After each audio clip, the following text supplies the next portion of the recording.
all deserve to die.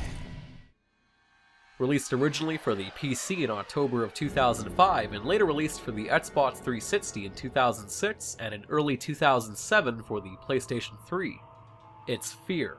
First Encounter Assault Recon. Developed by Monolith Productions and published by Sierra Entertainment. This review will be based purely on the single-player campaign of the game since the multiplayer is no longer alive and the servers were shut down. Trying to even click on multiplayer seems to just close the game altogether. Probably because GameSpy is, dead. Anyways, in F.E.A.R. you play as Point Man, an unspecified self-insert muted character who is a new recruit for F.E.A.R, who can just so happen to perform slow-motion bullet hell and jump kick shit into oblivion. As Point Man, you must stop a man by the name of Paxton Fettel, who has taken command of telepathically controlled super soldiers attempting to take control of the Armacam Technology Corporation. However, there's also a little girl named Alma.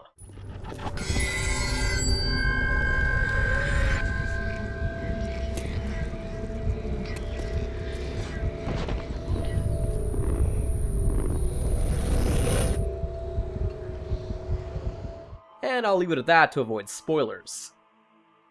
But is F.E.A.R. any good? Let's find out first with the good.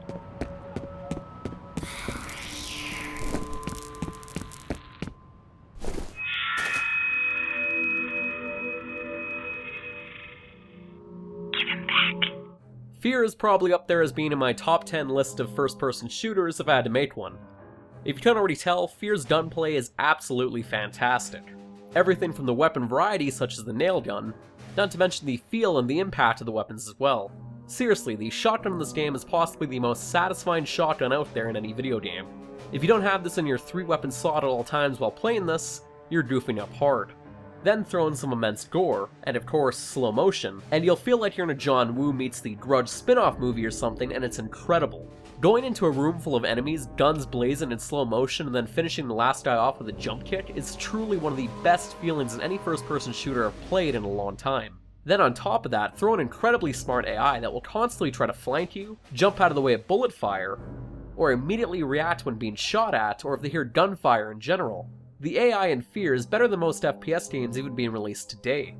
With that being said, here's a tip: make sure to keep that flashlight off.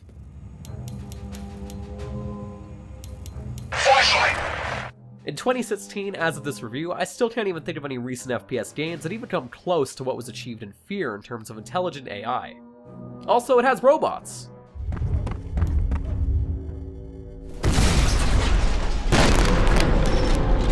Now, graphically, for its time, F.E.A.R. was in a league of its own in terms of the effects used in the game.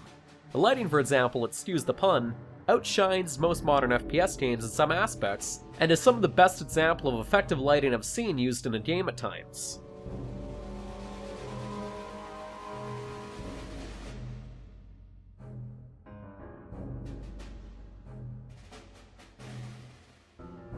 As for the texture work and other effects, they're obviously pretty dated compared to what we see nowadays, but for 2005, this game looked fantastic and still holds up very well. Next up is the atmosphere.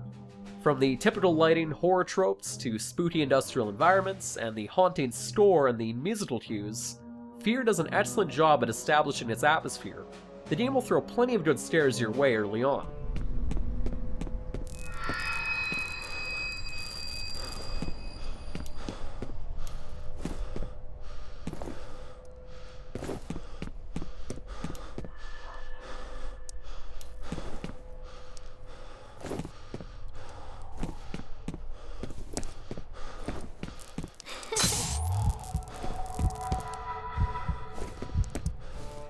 But with that said, now I fear it's time we discuss the bad.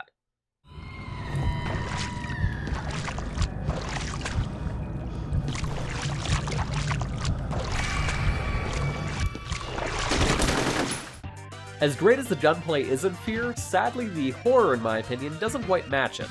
The game's attempt at horror gets old very quick. Once you've seen Alma do something spooky 3 or 4 times, it gets pretty dull. And to be honest, in the later portions of the game, I wasn't really scared by anything it threw at me anymore.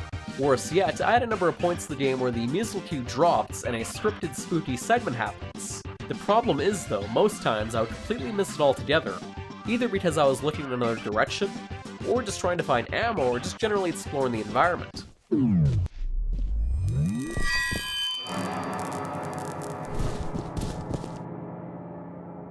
And on the topic of environments, F.E.A.R is very lacking in this department. You're either going through an industrial area, or going through an office complex, and then back to an industrial area once more for the end of the game. And that's pretty much it. Thankfully, however, the game is pretty bug-free. Throughout my roughly 5 to 6 hours with it, I only had the odd very minor bug here and there, or a clipping issue. However, I did notice whenever the game hit a checkpoint and began auto-saving, the game would have a pretty nasty hiccup and freeze for a moment.